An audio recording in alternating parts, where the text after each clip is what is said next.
바람처럼 스쳐가는 정열과 낭만아 아직도 내게 그친 꿈이 있어 이 세상 속에 남아 법무부 동료 공직자 여러분 반갑습니다. 저는 오늘 즉시 증권범죄 합동수사단을 다시 출범시키는 것으로 그 첫발을 떼겠습니다.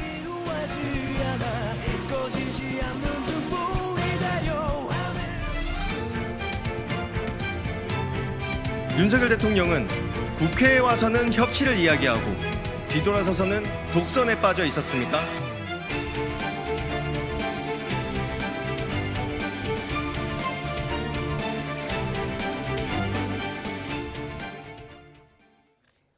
네, 한동훈 신임 법무부 장관의 지시 하루 만에 지금 서울 남부지검에는요 금융증권범죄합동수사단이 설치됐다고 합니다. 그리고 오늘 검찰 핵심 간부 인사가 단행될 것이라는 전망도 나오고 있고요. 오늘 정치권 이슈 시간에 자세히 짚어보겠습니다. 또 5.18 민주화운동 기념식 앞서 전해드렸는데 의미도 좀 짚어보겠습니다. 최창열 용인대 특임교수, 노동일 경희대 교수님 나와 계십니다. 어서 오십시오. 안녕하세요. 안녕하세요. 네, 안녕하십니까. 한동훈 법무부 장관 후보자 어제 윤 대통령이 바로 임명을 했거든요. 근데 일각에서는 아직 한덕수 총리 후보자 인준이 있으니까 좀 더 시간을 두고 임명할 것이다라는 관측도 있었는데 바로 임명했습니다. 어떻게 보셨어요? 저희들도 뭐 이렇게 희망상을 얘기했었죠. 네. 왜냐면 너무 대치 정고로 가는 건 바람직하지 않으니까 일단 정호영 카드를 쓰고 뭐 본인이 어떻게 생각할지 모르겠습니다만 그걸 쓰고 그다음에 그러면 이제 민주당도 뭐 하지 못한 척해서 이제 한덕수 총리 임명하고 인준하고 뭐 그다음에 임명하는 게 좋지 않겠느냐 이렇게 생각을 했었는데 아무래도 평론가적인 입장과 정권을 잡은 사람들 입장의 생각은 좀 다른 것 같아요. 전략도 좀 다른 것 같고요. 어차피 임명할 게 100% 확실했는데 뭐 그렇게 좌고우면 할 필요 없다든가 하는 그런 작용한 것 같고 또 한 가지 지금 이제 시간이 없죠 사실은. 이게 검수완박법이 4개월 후에 시행되니까 만약에 검찰 수사를 해야 된다면 4개월 내에 빨리 진행을 해야 되고 뭔가 성과를 내야 되는 뭐 그런 상황도 있기 때문에 조금 급하게 추진한 거로 이렇게 생각이 됩니다. 그렇군요. 어제 취임식에서 금융증권범죄합동수사단 설치를 하라 그랬고 이제 설치가 됐어요. 이게 사실은 추미애 전 장관이 2년 4개월 전에 이제 폐지한 거거든요. 이 다시 출범시킨 배경은 어디에 있다고 보세요? 이게 추미애 장관이 취임하자마자 이제 이 증권 합동수사단, 증권 범죄 합동수사단을 폐지했었는데 이거는 잘 아시다시피 2013년도인가 14년도에 검찰이 생긴 거예요. 검찰과 금융위원회, 금융감독원, 국세청 이렇게 합동수사를 하는 거고 검찰의 직접 수사가 가능하기 때문에 사건 착수부터 법원 판결까지 굉장히 시간이 단축될 수 있는 거거든요. 이른바 그래서 이제 이 기구를 이제 여의도 저승사자다 이렇게 이름이 붙여졌었단 말이에요. 근데 이게 이제 폐지됐단 말이에요. 그리고 이제 관심은 계속 라임 이제 옵티머스 자산 운영 회사 그 회사가 정관계 로비를 한 게 아니냐 뭐 이런 얘기가 많았었잖아요. 지금 그 라임과 옵티머스 그 신라젠까지 포함해서 그 수사가 지금 마무리는 됐는데 뭔가 미진하다라는 얘기가 많이 있어요. 그 추미애 전 법무장관이 그러한 부분들을 의식해서 이 폐지한 게 아니냐 뭐 그런 이제 추론도 일각에서 있었는데 일단 법무장관 취임하자마자 지금 이게 남부지검에 설치가 됐어요. 부활된 거죠 말하자면. 그렇군요. 이 부분은 그래서 지금 지켜봐야 될 그 중요한 관전 포인트가 라임과 옵티머스 사건을 다시 재수사할 것인지 그게 가장 중요한 포인트인 것 같습니다. 그렇군요.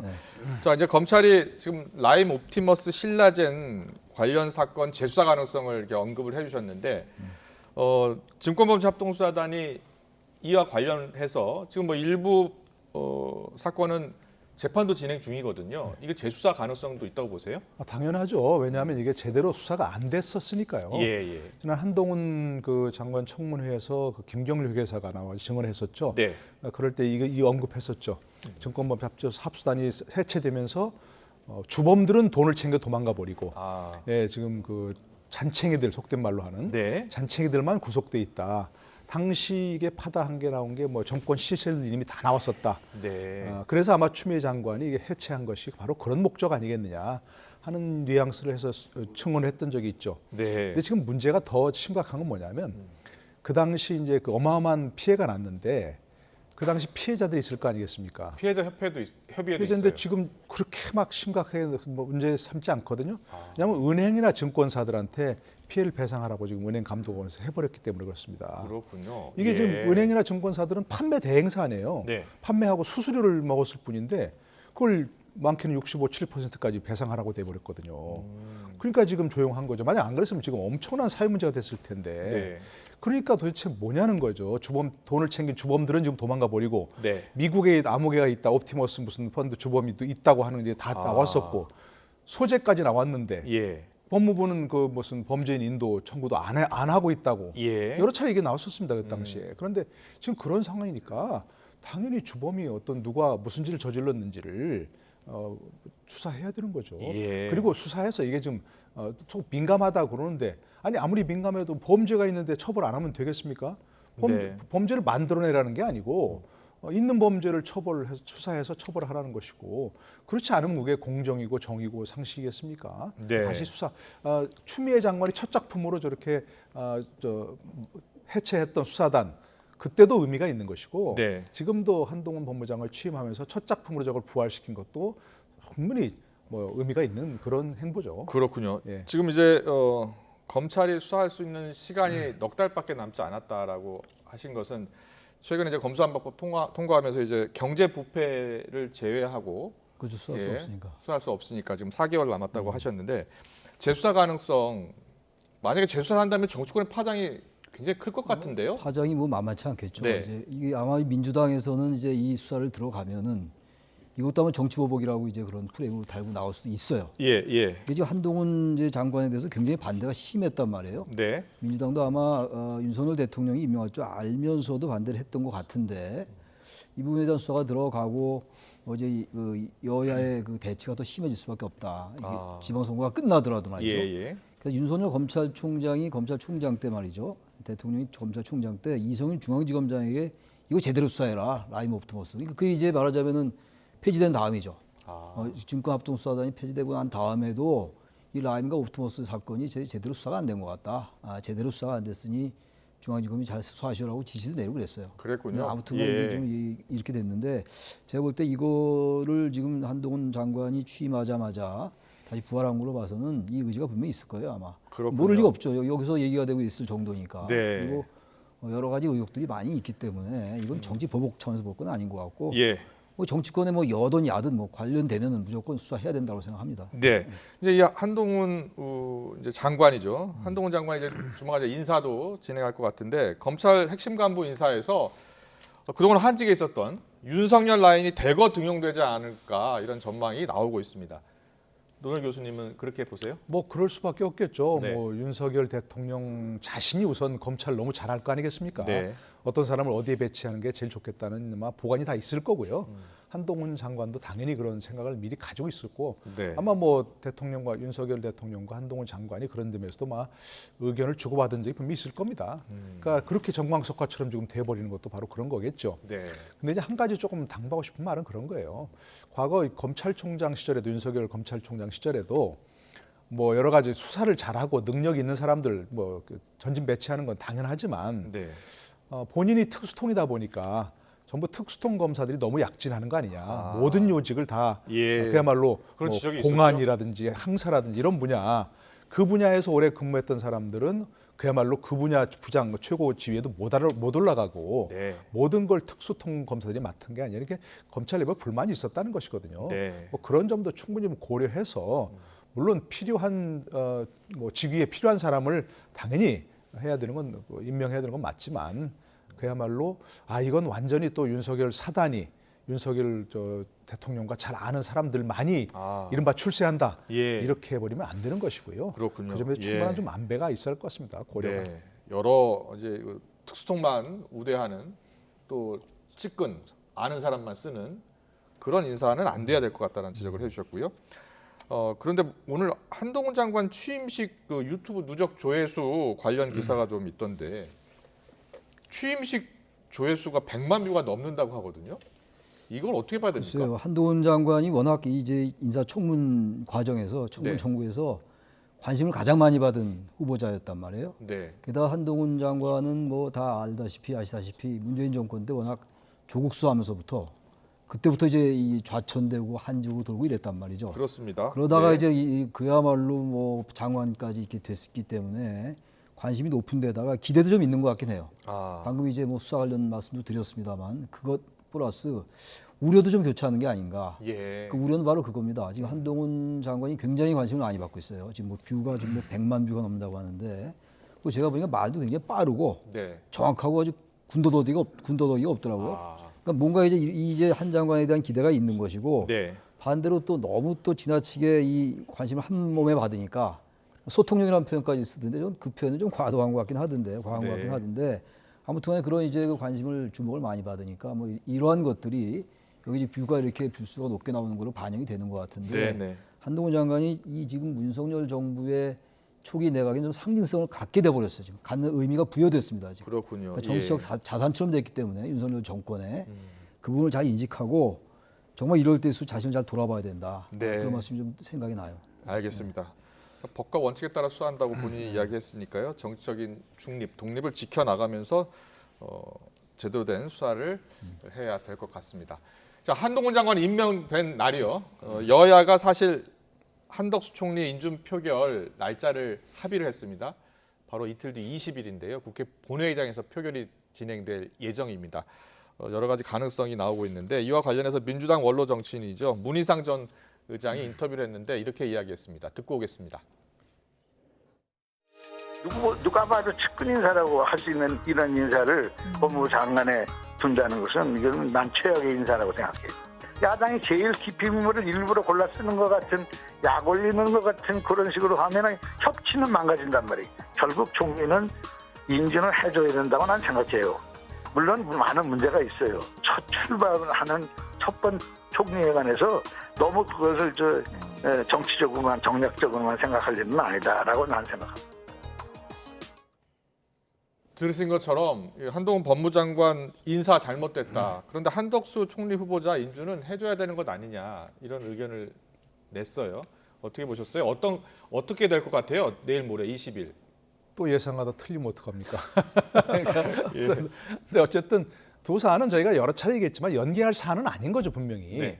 민주당에서도 뭐 박홍근 원내대표도 연계는 안 하겠다고 네. 분명히 하면서도 그러나 뭐 고려는 하겠다 하는 거 아니겠습니까? 예. 그러니까 그날 기왕 이제 한동훈 법무장관이 임명돼 버렸고 그건 그거고 이제 한덕수 총리를 임명하는 게 바람직한 인준하는 게 바람직하냐 그걸 따져봐야 되겠죠. 네. 뭐 한동훈 임명에서 괘씸하니까 한덕수 총리 뭐 인준 안 해주겠다 이렇게 해서도 안 되는 것이고 네. 저희가 여러 차례 얘기했지만 문희상 전 의장 얘기 말씀처럼 동의하는 게 중간에 총리를 교체하는 일이라면 몰라도 네. 현재 총리가 공석인 상황이고 새로운 정부가 지금 새롭게 출범해야 되는 상황 아니겠습니까? 네. 그런데 그 출범조차 못하게 하는 것은 사실은 도의상도 그렇고 정치도의상도 그렇고 여러 가지 면에서 봐서 부적절한 그런 일이라고 생각이 되고요. 예. 만약에 20일 날 이제 일단 본회의를 하겠다고 했으니까 네. 지금 의원총회를 열어봐야 알겠다고 하지만 이걸 당론으로 정할 건 아니라고 생각합니다. 네. 구속적 당론으로 해서 뭐 부결하라 이렇게 하면 그것도 사실은 모양 빠지는 일이고요. 이게 또 무기명 비밀 투표거든요. 예. 그러니까 누가 가를 썼는지 부를 썼는지 모르니까 만약에 구속적 당론으로 부결 이렇게 정해버렸는데 의원들이 찬성표를 많이 던져서 가결돼 버렸다. 이러면 그것도 얼마나 모양새가 나쁩니까? 네. 그러니까 이런 경우는 정말 국회의원들이 원칙적으로 자유투표가 원칙이니까 소신대로 투표하십시오. 네. 이렇게 하는 게 바람직하다. 민주당 분위기는 전체적으로 부정적 기류가 더 많다는 겁니다. 특히 한동훈 후보자를 바로 임명하면서 그런 기류가 더 커졌다라는 분석도 나오는데 지금 말씀하신 20일 본회의 바로 직전에 의총에서 당론을 정할 것이다라는 이야기가 나옵니다. 당론 정하는 거 꽤 부담스러울 거예요. 아 그렇군요. 지방선거가 6월 1일 없다면 당론을 정할 수 있어요. 한동훈 후보자가 한동훈 장관이 임명이 됐기 때문에 네. 뭐 충분히 명분이 있죠. 민주당으로서는. 왜냐하면 한동훈 장관에 대해서 워낙 민주당이 반대했거든요. 그렇다면 아까 박홍근 원내대표 얘기처럼 아주 대놓고 한 거 아니냐. 문희상 이제 전 의장처럼 말이죠. 그렇게 예. 얘기하기 때문에 할 수 있기 때문에 할 수 있는데 지방선거가 있기 때문에 지금 지난 시간에도 말씀드렸습니다만 워낙 오래 끌고 있어요. 지금 이 한덕수 총리 후보자의 인준 문제가. 네. 제가 보기에는 글쎄 뭐 예상에서 틀리면 진짜 곤란하긴 한데 네. 예측이라는 게 틀릴 수도 있는 거니까. 예. 전 정호영 후보자는 낙마시키고 그렇게 하라는 얘기가 아니라 네, 그럴 것 같아요. 그리고 이제 한덕수 총리는 아직 계속 임명 안 하고 있거든요. 안 하고 있잖아요. 예, 예. 그리고 한덕수 후보자는 인준되고 네. 그래야 서로 조금씩 낯이 쓰지 않을까. 한동훈 후보자만이 한동훈 장관이죠. 한동훈 장관만이 모든 건 아니었거든요. 네. 근데 만약에 이 상황에서 이제 정호영 후보자까지 임명을 한다. 임명 안 하겠죠. 이제 20일까지 당연히 안 하겠죠. 안 할 것 같다는 안 말씀해 주시는 거고. 안 하는 거고. 예. 근데 그러나 인준이 이제 통과되면 그리고 나서 이제 정호영 후보자를 낙마시키고 이런 게 돼야지. 만약 그렇게 해놓고 또 정호영 후보자까지 임명해 버리면 그건 뭐 정치가 아닌 거죠. 네. 아마 그렇게 되지 않을까 생각하는데 모르겠어요. 또 상황이 민주당 내의 기류가 어떻게 될지 현재로서 부정적인 건 사실입니다. 그렇군요. 네. 한동훈 법무부 장관도 그렇고요. 그리고 최근 논란이 됐던 윤재순 대통령실 총무비서관도 그렇고요. 이제 윤 대통령의 이제 인사 스타일을 놓고 여러 가지 이야기가 나오는데 한 번 신뢰하면 끝까지 밀고 나가는 그런 스타일이라는 것은 좀 확실해 보입니다. 근데 윤 대통령의 이런 스타일이 뭐 장점이라고 보면 장점일 수 있지만 단점이라고 보면 또 단점으로 볼 수 있는 것 아닙니까? 뭐 당연하죠. 예, 예. 예를 들어서 이제 뭐 검찰 조직이라고 하는 한정된 그런 네. 내부에서는 정말 믿는 사람 계속 쓰고 계속 측근을 곁에 두는 뭐 그런 경우는 있을 수 있어요. 그리고 지금 이제 윤재순 비서관의 그런 성비 의혹이라든지 이런 것들도 드러나지 않았을 것이고, 네. 그 드러났다 하더라도 또 그 조직 내에서는 또 다 이해하는 분위기였을 것이고. 예, 예. 그런데 지금같이 이렇게 국정을 전체를 담당하는 대통령이 되는 경우는 전혀 다른 그런 차원이죠. 네. 그야말로 모르겠어요. 이거 그런 얘기가 맞는지 모르겠지만 강을 건넌 다음에 뗏목을 버려야 한다는 말 있지 않습니까? 네. 저렇게 국민 눈높이에 맞지 않는 인사가 있다고 해도 끝까지 저렇게 하는 것은 그 개인에게는 정말 신뢰를 보이는 것이지만 네. 새롭게 출범하는 내각을 바라보는 대통령의 임무를 수행해야 되는 대통령으로서는 바람직한 모습은 아닙니다. 네. 비유하자면 그야말로 강을 건넜는데 뗏목을 계속 짊어지고 가는 그런 모습이라고 볼 수 있는 거죠. 국민들의 목소리를 좀 더 경청할 필요가 네. 있다는 말씀하신 것 같아요. 저는 이 예. 비서관, 이 윤재순 비서관, 네. 그리고 이시원 비서관 이건 정리하는 게 맞는 것 같아요. 아, 이시원 비서관 같은 경우도 2013년도에 네. 유성 씨 서울시 공무원 간첩 조작 사건에 어떻게든 연루가 됐단 말이에요. 예. 나중에 뭐 기소 유예가 됐습니다만, 근데 굳이 그런 인사 써서 네. 자꾸 문제가 되게끔 빌면 줄 필요가 없어요. 네. 반대 세력들에게. 그러다 윤재순 비서관 같은 경우는 물론 시인 그 자체로 그쳤다면은 문제가 없어요. 표현의 자유가 있는 거니까. 네. 과거 연세대 마강수 교수처럼 말이죠. 그러나 이건 예. 공인이란 말이에요.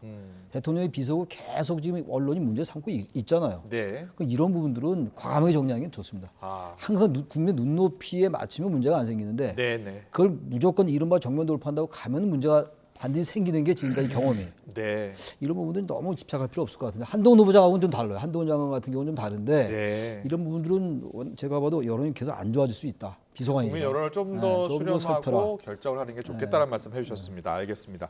지방선거 이야기 좀 더 나누고 보겠습니다. 지방선거가요. 이제 13일 앞으로 다가왔습니다. 내일부터 선거운동도 시작이 되고요. 자, 여야가 지금 이번 선거를 어떻게 보고 있냐? 국정 안정론이냐, 정권 견제론이냐 이걸 전면에 내세우고 있거든요. 자, 이번 지방선거의 의미를 어떻게 보고 계세요? 현재로서는 뭐 대선과 너무 가까이 붙어 있고 네. 이제 또 윤석열 대통령이 취임한 지 얼마 안 되는 그런 상황이니까 현재 여권에 좀 뭐 유리한 그런 분위기죠. 아, 예. 그리고 아마 그것이 좀 국민들에게도 성공적인 국정 수행을 위해서 좀 도와달라 이런 그 호소가 먹힐 수 있는 그런 분위기고 네. 현재 뭐 우리가 인사에 대해서 비판하고 여러 가지 얘기를 하지만 결정적인 뭐 하자가 있다거나 뭐 실수가 있다거나 하는 그런 것이 아직 드러나지는 않았거든요. 네. 그러니까 그리고 이제 취임하고 또 청와대가 개방되고 용산 집무실 이전되고 뭐 큰 문제가 없고 또 아침 저녁으로 다니면서 이렇게 기자들하고 만나서도 일문일답이라도 주고받는 네. 그런 모습을 보이는 것이 신선하기 때문에 네. 아무래도 그런 것도 여권 진영에 좀 유리한 뭐 그런 상황이고 네. 그러나 지금 거대 야당이라고 하는 국회 의석을 네. 170석 가까이들 가지고 있는 그런 야당의 존재라고 하는 것은 정말 무시 못하는 것이고요. 네. 지금 정파적으로 결집할 수 있는 그런 상황이죠. 다시 한번 49대 48로 모이는데 네. 지금 또 지방선거는 대선에 비해서 또 투표율이 대폭 낮아지거든요. 네. 그러니까 49대 48로 결집한다면 누가 그래도 한 사람이라도 더 본인의 그 어떤 본 진영에 자기들 네. 진영의 지지자가 나가느냐 투표하러 그게 좀 승패를 가릴 것이기 때문에 현 여권에 유리하다고 해서 반드시 승리할 것이라 장담할 수 있는 상황도 아닌 거죠. 그렇군요. 지금 뭐 중앙 권력은 교체가 됐습니다만 지방 권력 같은 경우에는 뭐 지금 현재 민주당이 압도적으로 차지하고 있고 그렇죠. 의회 권력도 마찬가지입니다. 그래서 민주당 입장에서 본다면 지방 권력을 지켜내야지 된다라는 그런 생각을 많이 갖고 있는 것 같거든요. 근데 저희 또 수도권을 좀 봐야 되고 전체를 아, 예. 보기가 좀 어려우니까 17개 다 평가하기는 어렵고 서울, 경기, 인천을 보니까 서울, 경기, 인천을 한 정당이 싹쓸이한 경우가 네 번 있더라고요. 그동안요? 7번 선거 중에서 제가 살펴보니까 네네. 2002년 선거하고 2006년 선거, 네. 1998년 전으로 과거네요. 네, 과거에 예. 그리고 2018년도예요. 아, 바로 예. 지난. 지난 그 중에서 1998년도 선거가 이제 DJP 공동정부가 그때였군요. 이겼어요. 예. 자민련 포함해서 세 군데 다 이겼어요. 서울, 경기, 인천을 서울, 다 경기, 이긴. 인천 다 이겼고 2018년도 당연히 민주당이 더불어민주당이 이긴 것이고 2002년도하고 2006년도에는 한나라당이 싹쓸이했는데 그때 야당이었어요. 네. 그러니까 4번 중에서 수도권 한 정당이 가지고 간 게 4번이었는데 지난 2018년 선거 그럼 더불어민주당. 보니까 17개 광역 시도단체장 뭐 가운데 수도권뿐만이 아니고 14군데를 다 갖고 민주당이 왔으니까. 다 승리했죠. 그래서 제가 보기에 이번 선거는 그런 경험에서만 본다면 예. 선거 끝나자마자 치러진 게 1998년도 선거하고 2018년도 선거였거든요. 대선 끝나자마자. 네. 이번이 이제 그런 경우에 해당하기 때문에 그런 아주 형식적이고 이제 표면적인 이유로만 본다면 국민님이 유리합니다. 네. 그 여론은 조금 이제 정권 안정론이 좀 우세한 것 같긴 한데 네. 아직도 변수가 많이 있죠. 그래서 최근에 이제 민주당이 검수한 박도 있고 당내 이제 성비위 사건도 터졌고 박안주 의원 같은 경우 네. 이런 부분 때문에 불리하긴 합니다만 그건 알 수가 없어요. 지금 이쪽에 국민의힘도 인사청구에서 많은 이제 그 흠결을 많이 입었기 때문에 네. 알 수는 없으나 적어도 그런 이유에서만으로 볼 때는 국민의힘이 조금 유리해 보긴 한다 선거지. 네. 그러나 변수가 또 있을 거라고 생각합니다. 알겠습니다. 자, 여당 입장에서 보면요. 이번 지방선거 결과에서 만약에 승리를 한다면 이제 중앙 권력 그리고 지방 권력도 이제 가져오게 되는데 그래도 의회에서 워낙 밀리고 있잖아요. 예. 앞으로 전국 전반에 큰 영향을 미칠 것으로 보십니까? 저는 뭐 어느 한 정당이 어느 어떤 뭐 지방이든 네. 국회든 정말로 압도적인 그 표차를 갖고 있다는 건 안 된다고 생각해요. 예. 그러니까 지금 일단 뭐 지방선거 다른 뭐 장 정당이 어떻게 될지 모르겠습니다만 비슷한 그런 결과가 나와야 한다고 생각합니다. 네. 지금 국회를 보더라도 너무 한 정당이 그야말로 싹쓸이한 그런 상황에서 네. 완전 독주가 지금 되잖아요.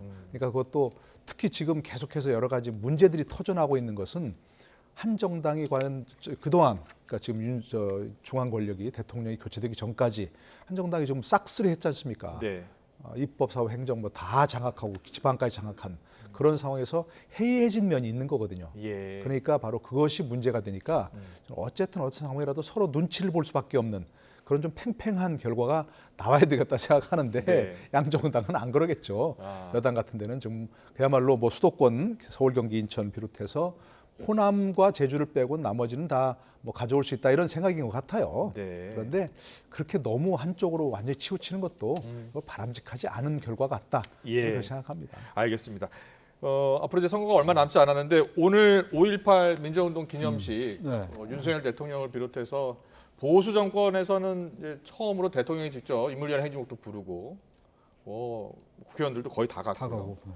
오늘 그 기념식 모습을 어떻게 보셨어요? 아니 진작 그렇게 됐었어야 돼요. 제가 과거 화면 보니까 박근혜 대통령 노래 안 부르고 네. 그다음에 황우려 대표 노래 안 부르고 예. 부르는 건지 안 부르는 건지 그 이물위한 행진곡.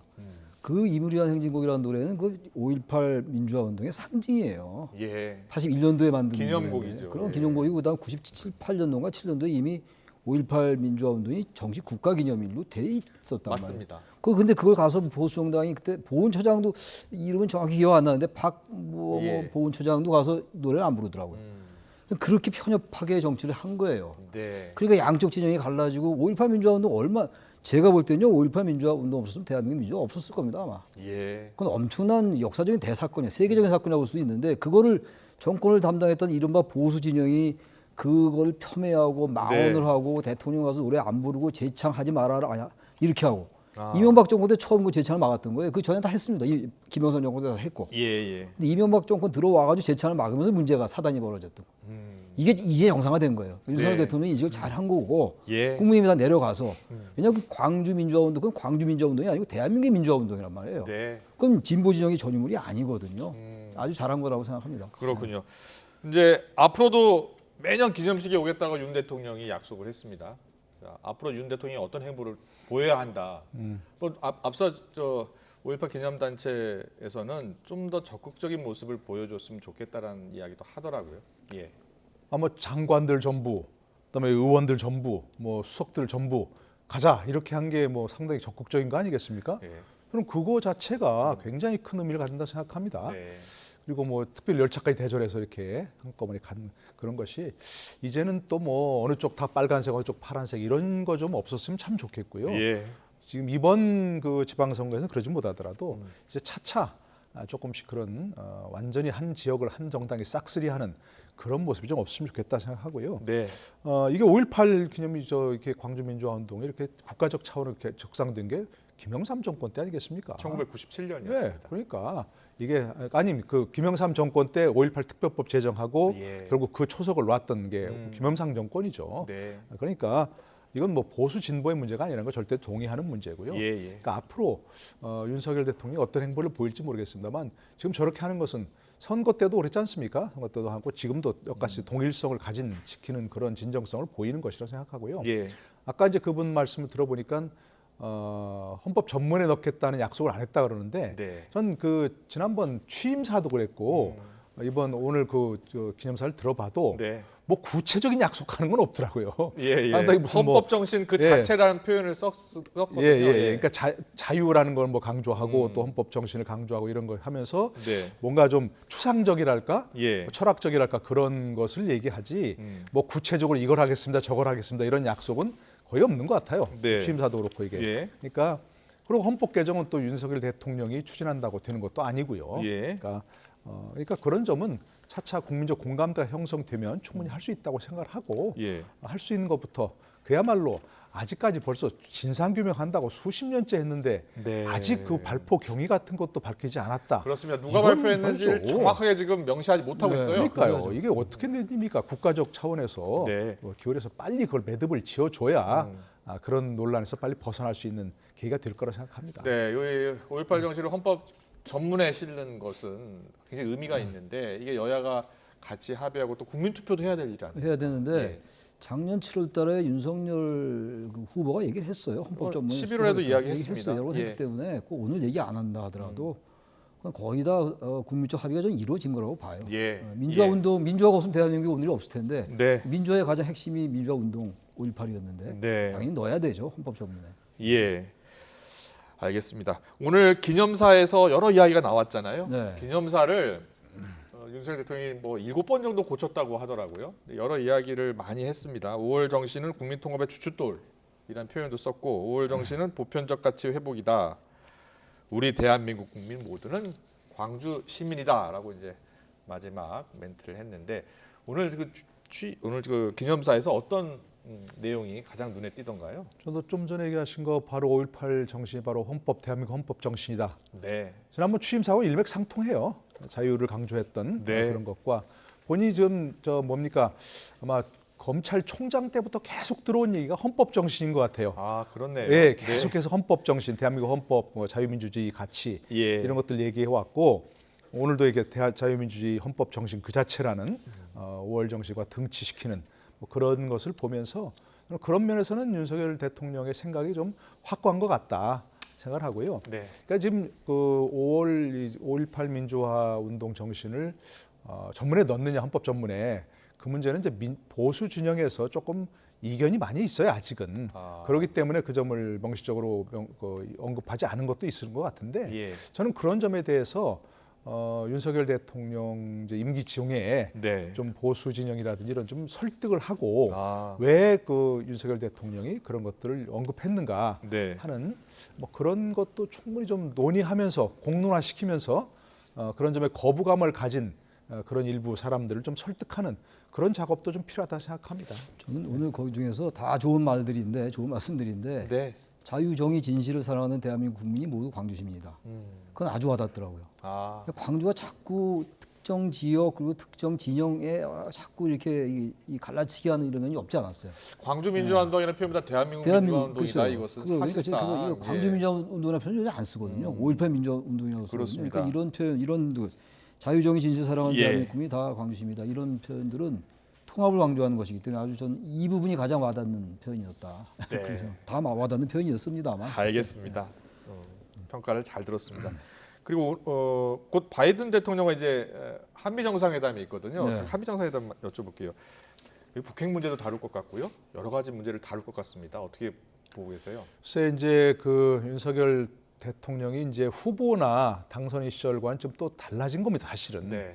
달라진 거니까 대통령이 돼서는 그 당시 이제 후보 시절에는 문재인 정권의 대척점에 서서 한미 동맹을 강화하고 그야말로 중국과의 관계보다는 훨씬 더 한미 동맹을 쪽에 무게를 싣겠다 이렇게 얘기했다면 이제 대통령이 된 마당에는 굉장히 좀 민감하게 생각해야죠. 그런 문제는 예. 그러니까 집권을 하면 야당 시절과 좀 달라질 수밖에 없습니다. 네. 그러니까 바이든 대통령이 이렇게 그야말로 취임 직후에 네. 한 달도 안 돼서 만나게 특히 우리나라를 먼저 방문하는 이런 것도 의미가 있지만 외교에는 공짜가 없는 거 아니겠습니까? 이렇게 할 때는 뭔가 또 요구가 사항이 있어 오겠죠. 그게 뭐 IPTF 뭔가요?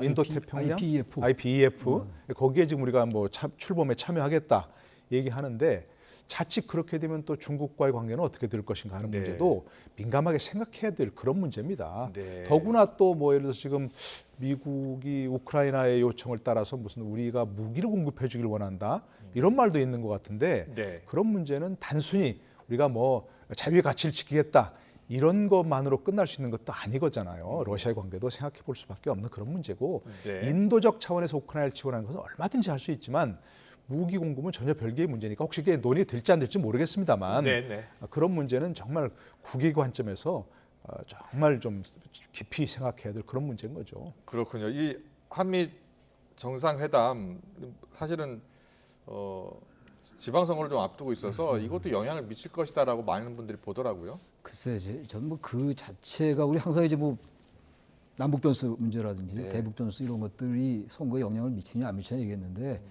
이제 우리나라 선거에서 이런 부분들이 그렇게 결정적으로 선거 승패에 영향을 주는 것 같지는 않아 보여요. 네. 근데 어쨌든 한미 정상회담 하는 게 그러나 여건으로서는 불리하지는 않겠죠. 예. 근데 중요한 건 아까 좋은 말씀하셨는데 IPF, 네. 인도 태평양 그 경제 프레임워크라는 거. 그렇습니다. 그게 이제 사실 그 필요한 거긴 한데 네. 그게 지금 미국은 어쨌든 대중국 견제라는 그 성격을 중국은 가지고 있기 반대하고 때문에 있죠. 예. 우리가 아주 명시로 반대하고 있거든요. 예. 이걸 어떻게 잘 해 나가느냐가 윤석열 정부가 마친 가장 큰 과제라고 생각해요. 알겠습니다. 오늘 정치권 이슈는 여기까지 듣겠습니다. 최창렬 용인대 특임교수, 노동일 경희대 교수님과 함께 짚어봤습니다. 고맙습니다. 네, 고맙습니다. 감사합니다. 감사합니다.